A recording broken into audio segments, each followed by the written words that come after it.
Destination मध्ये तुमचं सहर्ष स्वागत। आज आपण बनवणार आहोत नाचणीची कढी।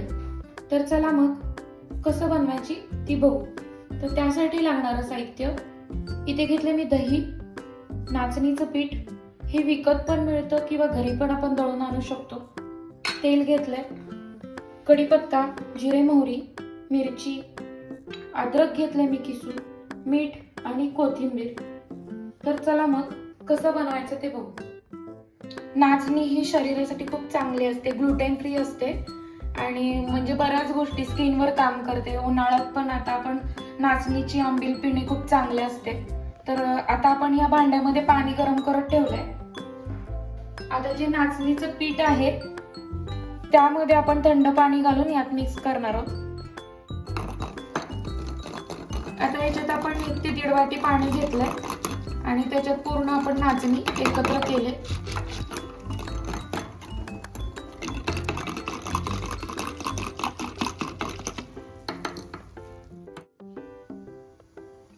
आता आपण जे हे गरम पाणी आहे त्यामध्ये हे पाण्यात मिक्स केलेली नाचणी आपण हळूहळू टाकणार आहोत।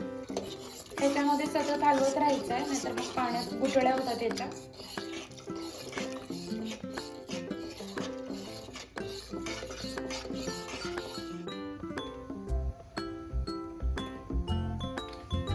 आता आपण सगळं पाणी यामध्ये टाकलेलं आहे, ते नाचणीचं आहे। आपण आता याला उकळी काढायची आहे। थंड पाण्यात मिक्स करूनच मग आपण याला गरम पाण्यात ओतायचंय।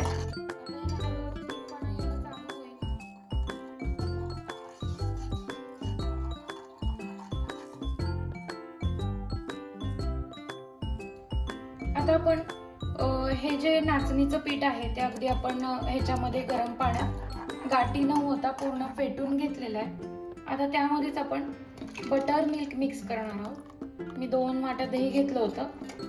तुम्हाला हवं असेल तर तुम्ही हे घेऊ शकता, ताक पण घेऊ शकता किंवा दह्यापासून ताक पण बनवू शकता।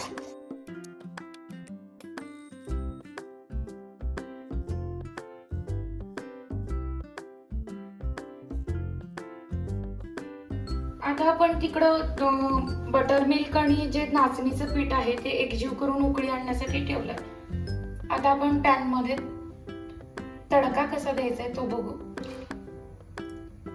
ह्याच्यात आपण थोडंसं 2-3 चमचे तेल घेतलंय। आता तेल गरम झालेलं आहे, यामध्ये आपण हिरवी मिरची, कढीपत्ता, जिरे आणि मोहरी टाकणार आहोत आणि थोडंसं अद्रक किसलेलं।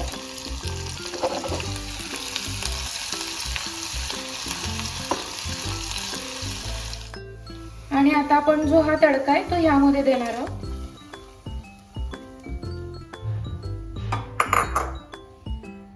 आणि पुन्हा आपण आता हे एकजीव करणार आहोत आणि याला उकळी काढणार आहोत। आता यामध्ये चवीनुसार मीठ टाकायचंय। तुम्ही दही आंबट घेतलंय की कसं गोडसं घेतलंय त्यावर मिठाचा अंदाज कळतो, तर त्या चवीनुसार मीठ टाकायचंय आपण यामध्ये। आणि आता आपण यामध्ये कोथिंबीर पण बारीक चिरून टाकणार आहोत। आता ह्याला उकळी यायला लागली, उकळी आली की गॅस लगेच बंद करायचा। आता उन्हाळ्यात पण खूप छान लागते ही प्यायला। तुम्ही ही फ्रीज मध्ये थंड करून पिली तरी चालते। शुगर कंट्रोल करण्यासाठी पण नाचणीची भाकरी किंवा नाचणीची कढी किंवा आंबील खायला खूप चांगली असते। आता आपण या कढीमध्ये कोथिंबीर पण टाकून घेणार आहोत थोडीशी।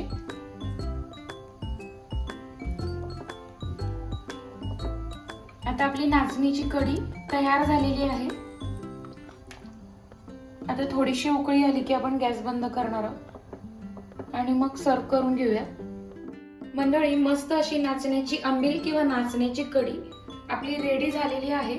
व्हिडिओ आवडल्यास लाईक करा, शेअर करा, सबस्क्राईब करायला विसरू नका।